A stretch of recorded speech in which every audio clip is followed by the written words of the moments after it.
What's up everyone? Welcome to another video. In this video, I will install and review these Lasfit liners.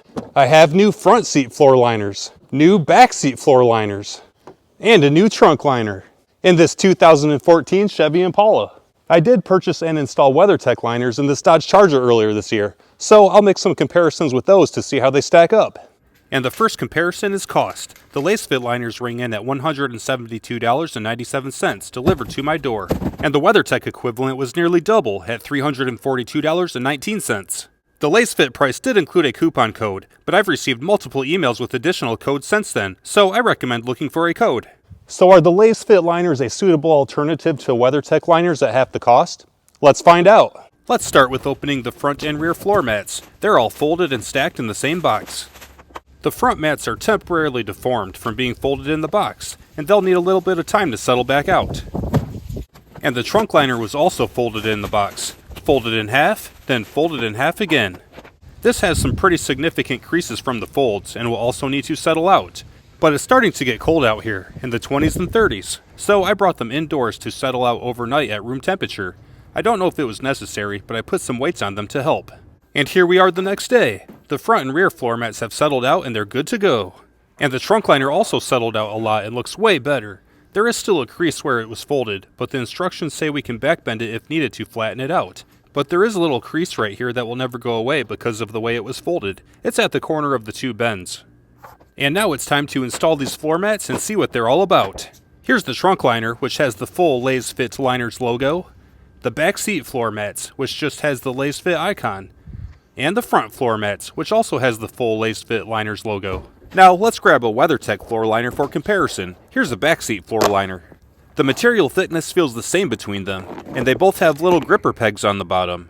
Now these are the WeatherTech HP liners, which is a rubber material. You can bend them however you want to, and they'll return to the intended shape. And the WeatherTech HP liners have a grippy rubber texture, where the Lasfit liners do have a rubber surface texture, but you can tell they're more of a rigid plastic material. They are less flexible, but hold their shape. And I'm not sure how the regular WeatherTech floor liner material compares. Now let's get this party started and install them. Here are my factory floor mats, saturated with salt from the winters. This is no good, and I'm really looking forward to replacing these with liners that offer real protection.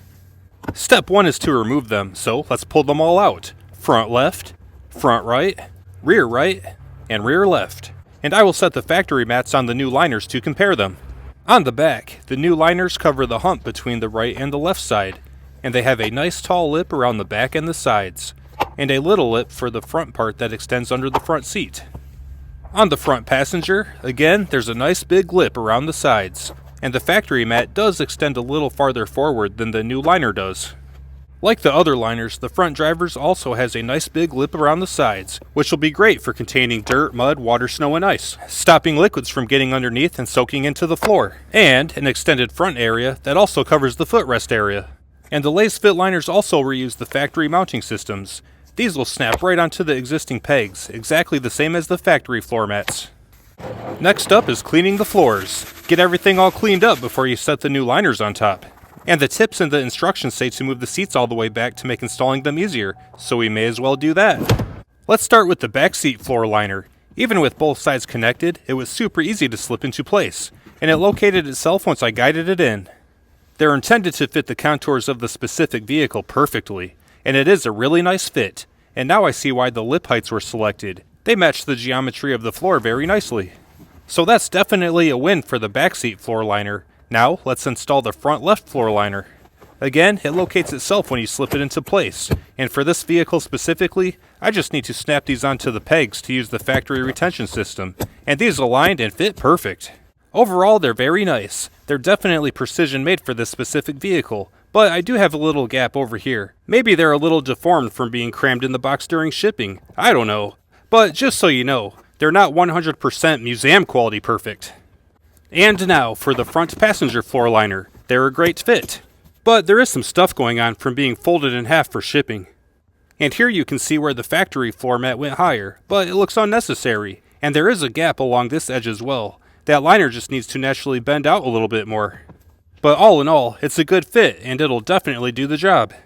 Next up is the trunk liner. Let's start by removing all of my necessities from the trunk so we can install the new liner. starting with some water softener salt, my laundry basket, stepping stool, leaf blower, broom, gas can, 5-gallon bucket, chair, for sitting down, motor oil, pumpkin, for all kinds of stuff, propane tank, shop stool, my big box, my mini cooler, a volleyball, grinder, belt sander, and of course, my gumball machine, and some candy. I would never leave home without all of these important items. The new trunk liner still has some noticeable creases in it from where it was folded in quarters in the shipping box. The instructions recommend backbending it if needed, so I gave it a try. It definitely helped flatten it out, but unfortunately, there are a couple weird spots along the edges from folding it in half. But that's how it's going to be, so let's install it. I removed the factory trunk liner, and laying it on top of the Lasfit liner, there's a lot of extra coverage at the back, and on the left side, and the right side, and there's also a nice lip around the perimeter. Installing the Lasfit liner into the trunk was nice and easy. It's a good fit, and it located itself. The lip around the perimeter offers much better protection, and it fits the shape and unique contours of the trunk. And going back to the way it was folded in quarters for shipping, there are a couple deformed spots on the lip where it was folded. Exactly like the floor liners, the surface texture of the ribs is a plastic with a grippy rubber feel. The material has some flexibility, but it's overall rigid plastic that holds a specific shape. Compared to the WeatherTech trunk liner, which is the regular material, not the HP, the surface has a harder, smoother, more slippery plastic feel. It also has some flexibility, but overall a rigid plastic material that holds a specific shape. I brought out a suitcase to try in the trunk. It slides around on the liner no problem. It does not get stuck. And on the WeatherTech trunk liner, it's the same story for the suitcase. I can slide the hard plastic suitcase around no problem. They're both fine. To wrap this up, Lasfit liners are precision made to fit your specific vehicle, and they look really good and fit really good.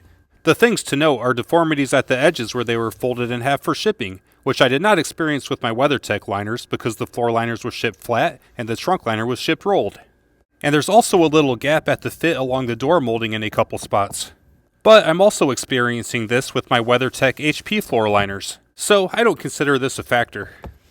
I personally don't care about these little fit issues at all. I just put my feet on the floor, and I would never even notice or care about these if it wasn't for scrutinizing every detail for this review video. And at literally half the cost of WeatherTech liners, I would absolutely recommend them if you just want some nice function fit liners. But if you want to pay double for the WeatherTech name, made in the USA, and no fold marks, then go for it. I've done it. I get it. As always, I hope you found this helpful. Subscribe for more how-to and review videos. Have a great day, and I'll see you in the next video. Time to load up all of my essential gear, which I wouldn't go anywhere without, so I'm prepared and ready for the next adventure!